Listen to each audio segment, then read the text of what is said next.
É uma farsa, isso aqui é um golpe. Assim como votar na família Bolsonaro é um golpe na praça. Essa saída do Tarcísio, todo mundo achou que ele ia entrar, né, nessa briga aí. Ele queria, mas o Tarcísio é um homem fraco. Vocês precisam conhecer quem é o Tarcísio. Estamos aqui com o Renan Santos, que é pré-candidato à presidência da República nas eleições de 2026 pelo partido Missão, do qual o Renan é fundador e também presidente nacional do partido. Eu acho que essa é a parte mais legal desse jogo. Ele é humilhado por eles, foi muito atacado e vai fazer campanha. E por que eu tenho que vender um criminoso que está nos traindo o tempo todo? Tudo que nós estamos vivendo problemático no Brasil foi gerado por ele. Você acha que o PT ainda tem força pra ganhar essa eleição? Eu preciso destruir o modelo do sistema político brasileiro. Senão o Nordeste para sempre será pobre. Qual, na sua opinião, foi o melhor presidente que o Brasil já teve? Eu vou destacar 2. E eu não compro o pacote completo deles.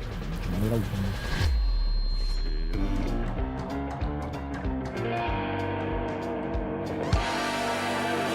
Você que tá assistindo a gente, já curte, compartilha, segue, né, o Primocast. A gente Escreve. tá com uma missão aqui Sim. também, Kaique, de bater 2 milhões de É isso aí. inscritos nesse ano aqui no YouTube. E se você estiver no Spotify, dá 5 estrelas nesse programa. E antes até de começar aqui, tinha um outro convidado que era o Kim. E ele tá bravo. Ele tá bravo com a Kim, gente desculpa. porque a gente remarcou umas 3, 4 vezes. Foi Kim, mal. desculpa. A gente gosta de você, cara. A Eu gente gosta de sempre, você. sempre levo o seu nome nas reuniões aqui. Foi mal aí, o cara ficou bravo. Vamos lá. Renan, eu queria que você desse um panorama pra gente, depois eu quero entender um pouco mais sobre a criação do partido, quero entender um pouco também do que você já tem de proposta, do que você já tem aí de pensamento para 2026, mas eu também queria entender como que você enxerga esse panorama. Você vê que a direita tá um pouco desestruturada, você vê que, tava todo mundo apostando muito numa possível entrada do Tarcísio, que seria uma figura bem forte, e ele falou, não, eu não vou seguir nisso daí não. Como é que você tá vendo esse cenário? O que a gente chama de direita, você tá falando aqui, é o bloco que é antipetista, né? Se a gente olhar Estamos falando, é isso. É um bloco antipetista, porque falar que é direita, a candidatura do Flávio Bolsonaro, era uma direita em termos nominais, ele é a candidatura hoje do Centrão. O Flávio representa a candidatura, vamos dizer, da máquina política clássica brasileira. Não à toa que ele tá fazendo campanha como tal, ele fica dançando em cima de uns palcos, e ele leva o recall do pai dele. Então o que ele pretende fazer, para fazer um overview de todo mundo? O Flávio, ele usa o sobrenome do pai para captar uma base eleitoral pré-existente, ligada ao pai, é um recall. Só que ele, para diminuir a rejeição, ele usa só o nome Flávio. Então na campanha tá só Flávio, não tem o Bolsonaro para tentar amealhar votos de pessoas de centro, vamos colocar aí. E ele faz uma campanha despolitizada, é uma campanha de despolitização recall. Então é volume, porque você tinha falado no começo, a esquerda tá mais bem estruturada. Ela não está. Na verdade, quem está estruturado é o Centrão. A esquerda, ela tá bem fechada. Se você dá uma olhada, o PT nem tem uma coalizão de partidos de centro/centrão ao redor dele, como ele costumava ter nas eleições de 6, 10 ou 14. O PT tá bem isolado num bloco à esquerda. Então, quando a gente olha, o Flávio representa uma candidatura do Centrão. Com essa candidatura, eu vou colocar despolitizada. Ele não tá falando nada com nada, ele dança e é isso. Ele tenta reduzir, vamos dizer, a rejeição do nome do pai, fazendo esse tipo de construção meio infantil. Eu acho que ele tá tímido até, no sentido de tá aparecendo apareceu pouco, né? ainda, né? Não, pelo contrário, ele tá em campanha. Ele tá... É que assim, ele tá fora do meu algoritmo, então. Graças a Deus. Neymar aparecendo muito aí, tá se o atrapalhando, Ancelotti vai levar ele pra Copa ou não, aí tá atrapalhando meu algoritmo. Papo sério. Faz bem pra tua cabeça. Posso ter certeza disso, porque a campanha de retardado, assim. De retardado mental. Umas danças parecendo aquele boneco de posto. E no momento que o pai dele tá preso, quase morrendo, que o país está numa crise política sem precedentes, diante dos maiores escândalos de corrupção da história. Mas por quê? Porque o Centrão faz campanha assim. Você vai pegar políticos clássicos do Centrão, é música e dança, e ele tá em campanha, jatinho pra lá, jatinho pra cá. Ele tava agora em João Pessoa, tava em Rondônia outro dia, e é isso, ele vai ficar fazendo isso, porque o partido dispõe de muita grana. A gente tá falando de um partido com uma estrutura bilionária, que é o PL, fazendo isso. O outro cara do Centrão que concorre com ele é o Ratinho Júnior, que é do PSD. O Ratinho Júnior é um cara que apoiava o PT no começo da carreira dele, depois ele disse que foi mais à direita, mas é um cara do Centrão, que é o PSD, é o partido do Kassab. O argumento dele aí para as eleições, eu acho muito engraçado, é que vamos discutir, vamos debater, que é um tipo de argumento do Centrão. Foi perguntado no Canal Livre, lá na Band, sobre redução da maioridade penal, ele falou, olha, isso tem que ser muito bem debatido. Acho que essa aqui seria, vamos dizer, a frase clássica de um político do Centrão, quando abordado com um tema um pouco espinhoso. Tem o Zema, que é o governador de Minas. Eu posso colocar ele como um candidato de direita, uma direita liberal. é bolsonarista, ele é profundamente bolsonarista. Ele tenta ser, como é o caso do Partido Novo, mais bolsonarista do que os próprios Bolsonaro, e ele pretende ser vice do Flávio. Então ele tá construindo uma pré-candidatura para ser vice do Flávio. E tem eu, que fundei um partido essencialmente de direita, de um movimento que também tem na veia, né, na sua história, uma luta anticorrupção muito forte. A gente organizou as ruas, por exemplo, durante a Operação Lava Jato, há coisa de 10 anos atrás, lideramos manifestações contra Dilma Rousseff, denunciamos a direita corrupta, que eu chamo o Flávio Bolsonaro de direita master, né, é o banco master à direita, inclusive tem o PL ali, e junto, que seria uma instituição financeira que banca as farras deles. E fomos cancelados por muito tempo na direita por falar a verdade, que a esquerda é corrupta no Brasil e a direita também. Então você tem esses nomes que estão postos no jogo aí, e aí que vença o melhor, né? Ou melhor, não é um esporte, né? Que vença que convencer as pessoas. Como que você viu essa saída do Tarcísio do jogo, assim? Todo mundo achou que ele ia entrar nessa briga aí. Ele queria, mas o Tarcísio é um homem fraco, vocês precisam conhecer quem é o Tarcísio. O Tarcísio é um cara que ele era um burocrata, eu conheci ele, inclusive a primeira vez que eu vi ele foi no começo do governo Temer. Então ele foi levado pela turma do Valdemar pra dentro do governo Dilma, ficou no governo Dilma, depois ele foi pro governo Temer, aí foi fazer aquelas PPIs e tal do governo Temer.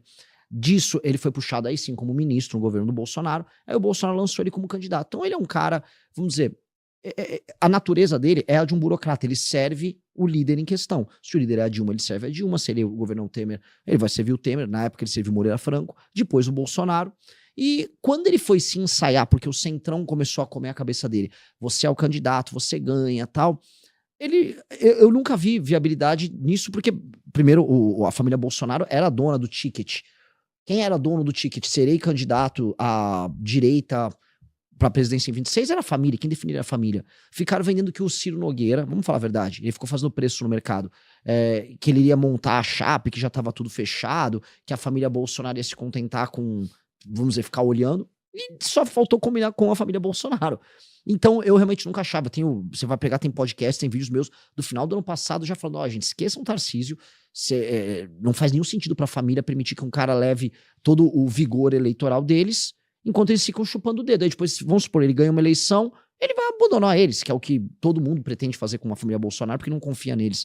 E eles só botaram ele na caixinha dele, e ele, como um cara que volta a falar, não, é muito corajoso, ele ficou na caixinha mesmo. E pior, vai fazer campanha pro Flávio, que eu acho que essa é a parte mais legal desse jogo todo. Ele é humilhado por eles, foi muito atacado, e vai fazer campanha. Você não acha que ele tem o Tarcísio tem uma gratidão pela família Bolsonaro, assim? Porque antes ele era um cara meio sumido, né? É o cara do Rio, né? Então ele teria que ter gratidão também ao Temer, a Dilma. Na prática, volto a colocar, o Tarcísio é um burocrata. Eu acho que, de coração, ele tem alguma gratidão ali. Só que ele também se ressente do fato de que a família também foi dando linha na pipa. Ninguém chegou e falou, você não será o candidato em um momento. Então ele foi fazendo uma construção paralela. E aí, né, aí a gratidão não ficou, porque assim, teve um momento que a família falou, não, você não é o candidato. E ele tentou. E aí, então, não deixa-se a gratidão de lado. Ele foi, só que não é aquela tentativa cara a cara, não é a tentativa séria. É sempre a tentativa do bastidor, a tentativa mineirinha, né, fingida, de canto. Eu não consigo concordar com isso. Eu também não consigo concordar com o fato, por exemplo, que durante a eleição de São Paulo para prefeito em 24, ele foi humilhado pela família Bolsonaro, no caso do Pablo Marçal. A família Bolsonaro teve que ficar enfiando goela abaixo um Marçal ali e denunciando o acordo que eles próprios fizeram junto com ele pro Nunes. Então, ele ficou exposto e solitário ali, enquanto a família largou mão, e o próprio Bolsonaro, no dia da eleição, sinalizou voto no Marçal. Ah, olha só, esse cara não é ruim, não sei o quê. Eu mesmo, pra ser sincero, eu mesmo falei com pessoas ligadas ali ao Tarcísio, e ele ficava ali, não sabia o que fazer. Ele foi humilhado em público, mas ele não conseguia dar uma opinião em público. Porque esse é o problema de todo mundo ao redor do bolsonarismo na direita, já que esse é um programa sobre a direita. Nós temos um bode na sala. A população brasileira achou que um retardado mental corrupto, que é o Bolsonaro e a família dele, um grupo de retardados mentais corruptos, eles são grandes lideranças. E como isso dá voto, todo mundo ao redor não tem coragem de falar que o rei tá nu. E ninguém quer falar que o rei tá nu. Vocês são de mercado, é tipo FOMO, é o Fear of Missing Out. Ninguém quer ficar de fora do golpe que é o Bolsonaro. Flávio Bolsonaro é como vender CDB do Banco Master, né? Não, se o cara tá vendendo, também vou vender, senão vai ficar todo mundo Entendeu? Então, assim, alguém tem que avisar, o Banco Master é uma farsa, isso aqui é um golpe, assim como votar na família Bolsonaro é um golpe na praça. É um ladrão, é uma família de bandidos. Só que o Tarcísio vai fingir que não é. Né? O Zema, que quer ser vice, vai fingir que não é. Todo mundo vai fingir que não é. Todo mundo vai ficar levando. Então, o que me irrita é a falta de coragem das pessoas que são supostamente homens públicos em falar que o rei tá nu. Ninguém quer falar que o rei tá nu. Ninguém quer falar que a família Bolsonaro, o Alexandre de Moraes só tem esses poderes e a gente tá vivendo uma insegurança jurídica bizarra por culpa deles. O DNA é todo deles. Quem criou esse problema foram eles. E a gente vai ficar negando, fica assim, não sei o que. Eu não vou negar. Eu acho a situação do Tarcísio, a situação conduzida por um cara fraco, que terminou como um cara fraco. E é isso. Ele vai terminar fazendo campanha pros caras, humilhado, achando que ele vai ter uma chance 30 e não terá uma chance 30. Ele não terá. Ele vai ficar ali. Entendi. Você tem alguma coisa na ponta da língua aí, Kaique? Cara, não, foi muita informação por um começo de episódio. Mas aí do outro lado a gente tem o governo do PT. Você acha que a esquerda consegue de novo pegar esse lugar ao sol? Porque, cara, na minha bolha ali parece que é uma rejeição em massa, só que do outro lado também você vai ver os comentários, o pessoal, parece que eles têm uma força muito grande ainda. E a gente nunca sabe o quanto que a gente pode confiar nas pesquisas. Né? Não tô querendo ser teoria da conspiração aqui, mas fica sempre meio, né? A pesquisa hoje mostra um negócio, aí quando chega lá na frente, deu diferente. A pesquisa hoje mostra que tá quase 50-50 pra Lula e Flávio, só que você fala assim, caramba, eu não vi o Flávio quase fazendo nada, o Lula... Ele cresceu bastante, passou dos 30. Ele cresceu e, tipo assim, e o Lula tá fazendo tudo que ele tá fazendo, aí ele dá um discurso que ataca a esquerda, mas a esquerda ainda assim ama ele, obrigado Lula por salvar a gente da pobreza. Tipo assim, não entendo muito o que tá acontecendo. Na sua visão, você acha que o PT ainda tem força pra ganhar essa eleição? Eu acho que em condições normais de temperatura e pressão, não só o PT como as esquerdas, não só no Brasil, mas na América Latina como um todo, no mundo em certa medida, elas estão lenhadas. É um momento muito ruim para as esquerdas e o próprio Lula sabe disso. O Lula nem tanto, vamos botar os estrategistas, o Dirceu com certeza sabe disso. Esse é um momento muito ruim para as esquerdas no mundo, porque a esquerda perdeu o horizonte histórico. O que é perder o horizonte histórico? O que é o grande projeto de esquerda no longo prazo? É levarmos a uma revolução socialista? O que é? Eles perderam esse horizonte, eles se tornaram establishment em maior parte dos lugares, e os movimentos essencialmente populistas, eles são à direita. Na Europa, a eleição do Trump vai nessa linha, e você está tendo uma resposta à direita aqui, para falar no continente, em toda a América Latina. O México é o único lugar em que a esquerda persiste, e eu acho que infelizmente vai continuar persistindo. Aqui no Brasil, a esquerda é mais ou menos isso, tá? Eles entendem que eles não têm muito para onde ir em termos de desenvolvimento de uma agenda, então eles vão tentar manter o poder e torcer para mudar as correlações de forças, que é o plano do Zé Dirceu. Manter o poder para eles significa, em última instância, jogar no erro do adversário. Em condições normais de temperatura e pressão, o antipetismo é maior do que o petismo hoje.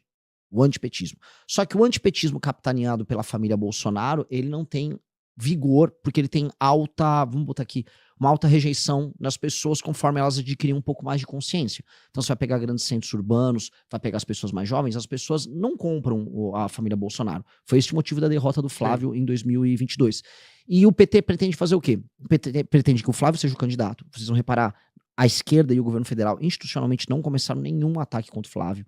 Eles vão aguardar passar o período das filiações agora e depois aguardar ficar certo que o candidato é o Flávio. Aí vai vir um bombardeio contra ele. E aí, eles vão jogar no erro da família. Eles vão jogar no erro dos Bolsonaro, que é uma tática do time de futebol no contra-ataque. Você falando que estão mais na bolha do futebol pra Copa? Eles vão jogar aquele jogo clássico de contra-ataque. Eles não têm volume de jogo pra vencer, mas eles podem jogar no erro do adversário. E aí, do outro lado, né, os adversários que estão postos aí, pra eles seria muito melhor que fosse justamente um membro da família. Então, a família Bolsonaro está tentando diminuir a quantidade de erros do Flávio, estão tentando tirar o nome Bolsonaro, o sobrenome Bolsonaro, para tentar vender ele como outra coisa, fazer uma campanha mais do centrão, um cara pulando, dançando. E é isso. Né? Então, o jogo na cabeça deles é esse. Mas você acha que hoje existe uma guerra interna dentro da direita? Porque parece que, tipo assim, cara, no final das contas, só desperta a força. Todo mundo tem uma vontade de tirar o PT, só que como fica vários candidatos, ninguém se une, todo mundo querendo puxar a corda para um lado, parece que não chega a uma conclusão. Mas tem que unir? Eu que pergunto, você acha que tem que unir? Eu acho que não. Você venderia CDB do Banco Master? Não. Então por que eu tenho que vender Flávio Bolsonaro? Eu não vou vender Flávio Bolsonaro. Flávio Bolsonaro é um rachador, a família dele é uma família de criminosos. Por que eu tenho que vender um criminoso que está nos traindo o tempo todo? A gente tem que fazer voltar aqui no tempo e pegar o trabalho dele como senador. Tudo que nós estamos vivendo problemático no Brasil foi gerado por ele. Ah, o STF tem superpoderes, o Brasil vive uma insegurança jurídica. Jura? Quem foi que gerou isso? Quem foi que destruiu a Operação Lava Jato, que anulou todas as provas da COAF para se salvar? Foi um pedido, uma ação do Flávio Bolsonaro com uma liminar do Gilmar Mendes. Depois ele destrói a Operação Lava Toga. Depois ele e a família trabalham o tempo todo para concentrar o poder daquilo que a gente chamava de direito ao redor da família. O Lula é solto, todas as figuras que participaram da Operação Lava Jato são soltas. Esse é um processo que a família Bolsonaro fez em comum acordo com o STF. Por isso que vocês nunca vão ver a família Bolsonaro falar nada do Gilmar Mendes. Foi o Gilmar Mendes que salvou o Flávio Bolsonaro. Então, um cara desses é um problema. E aí eu vou ficar usando o exemplo do Banco Master, que sempre é legal contextualizar onde eu tô, que vocês falam de mercado e tal. Então, assim, é como se assim, todo mundo vendendo o CDB do Master, então eu tenho que vender também. Porque senão você vai ficar de fora. Então a direita fez assim, nitidamente o eleitor não tá se preocupando com a corrupção e com os erros e com as traições da família Bolsonaro. Então eu meio que vou embarcar nisso. Partido Novo é um exemplo. Partido Novo foi crítico, eles pediram o impeachment do Bolsonaro conosco na Avenida Paulista. Só que uma parte do Partido Novo falou, gente, vamos ficar na maciota e vamos ficar farmando os eleitores do Bolsonaro, apoiando, e aí depois a gente vê o que faz. E aí eu tô vendo, né? Essa política de responsabilidade terminou agora com esse escândalo gigantesco que todo mundo tá comprado. As consequências da gente ser oportunista geram Banco Master e geram escândalo, fim hoje, a gente pode falar da República Brasileira. Então não tem que juntar. Agora, nós temos uma eleição de 2 turnos também, no fim do dia. Numa eleição de 2 turnos, alguém vai enfrentar o Lula no segundo turno. Uhum. Então, você pode ter... Eu posso usar o exemplo contrário. A maior das vitórias do Lula foi na eleição de 2002. Ele teve um grande desempenho. Passou o trator em cima do Serra. Pega qual era, vamos dizer, a lista dos candidatos. Era Lula, Serra, Garotinho pelo PSB, partido da esquerda. Ele é um cara centro-esquerda. Ciro Gomes. E ainda tinha mais um que era de esquerda. Então, se você olhar direitinho, eram todos candidatos de esquerda naquela eleição. Pra gente poder dizer, a esquerda tá dividindo o voto. Não, a esquerda passou o trator na eleição. Então, o que tem é o seguinte. O clima, o espírito do tempo é a direita. O espírito do tempo é a direita. Mas há uma força muito grande que é o Lula. Não a esquerda. A esquerda brasileira tá realmente no chão. E essa força, ela tá cansada, ela tá desgastada, e ela só permanece no poder se jogar um jogo inteligente ali de contra-ataque. Esse é o jogo dado. E no campo da direita, há uma paixão que tá mais presa num universo, vamos dizer, de pessoas mais velhas, que é o bolsonarismo. Vamos botar aí 15% do eleitorado. Esse 15% do eleitorado, ele é barulhento, ele é bastante alienado, ele é um petista ao contrário, que fica amando, a família Bolsonaro fica acreditando naqueles contos de carochinha deles. E esse eleitor, ele joga, vamos dizer, muita força num bloco político, que é um bloco político que não presta, é um bloco político do centrão. E isso gera danos como um todo no campo da direita, ou no antipetismo, porque você briga as pessoas mais oportunistas a se alinharem a isso, e aí você gera, vamos dizer, um sistema de incentivos a um comportamento muito ruim. Uhum. Você acha que esse bolsonarismo, ele acabou bagunçando muito o que é o conceito de direita, de verdade? É uma ótima pergunta, porque nominalmente eles são de direita e eles praticam, enquanto discurso, vamos dizer, símbolos à direita. Então eu posso até colocar eles à direita, porque você pode ser corrupto de direita, você pode ser traidor de direita, você pode ser todas essas coisas de ser de direita. Não tem não tenho nenhum impeditivo para isso. A gente pode estabelecer aqui também, na sua visão, o que é ser de direita também, né? Historicamente, o que a gente chama de direita é o defensor da ordem, e da ordem, pode-se falar da ordem política, da ordem moral, da ordem hierárquica, e a esquerda como aquela que tenta inverter ou subverter a ordem. Tá? Então a gente tem uma briga de caos e ordem, a gente pode colocar aí até o yin e yang, aquela simbologia toda.